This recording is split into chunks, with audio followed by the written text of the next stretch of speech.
Didn't know that my story had as much impact and influence as it does.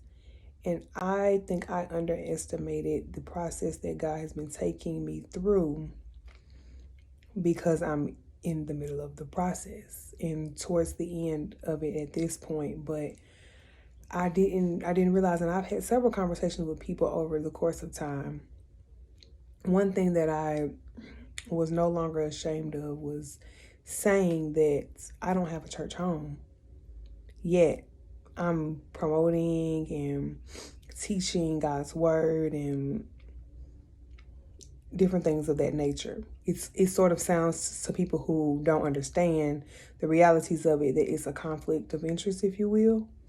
Because people ask me, well, what's your church? What church do you go to? And that'd be a perfect opportunity to say, oh, I attend this church. You should come, you should join, you should grow in your faith. And I was stuck with challenging people to say, actually, I'm not a part of a church right now. And these are the reasons why. In a simple form that, they can understand. So I had a conversation with a family member recently, and it just confirmed some things. And I just didn't realize the commonalities of people's experiences. There are so many people who need a voice to better state and understand the position that they're in. Like, for example, when you disagree with the reasons that people do the things they do, the organization you're part of, the church you're part of, they do the things that they do. And when your heart is not in agreement, not in alignment, and you have to make a choice, it's just like you can't participate anymore. Like, the Lord won't allow you, your spirit won't allow you to participate anymore, so you pull back.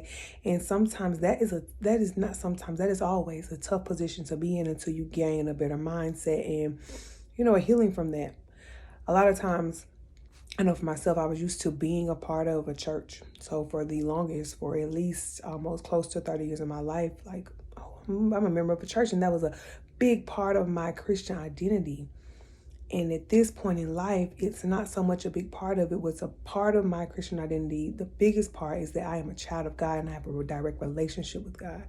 And over the course of these last 2 years or so, that's definitely what He has shown me. And so I want to encourage those who may be in a place where you're not so sure and you're like, it's a little wonky, and but you're walking with God and you're comfortable with it and you're good with it, and you're loving it. But other people's judgment of that, you might feel like, that don't make sense. Keep going in what you're experiencing, because it's going to help you in the end. You are going to be able to benefit so many people. You're going to be able to share your life not only with your direct family. They're going to be able to see your growth. Like, God is going to be pleased with that. It's going to be a position where what you're doing doesn't match up with what's common for people to do, because you're not getting up and going to church. But the amount of time that you spend in that communion with God is going to fast forward you, propel you into the next season.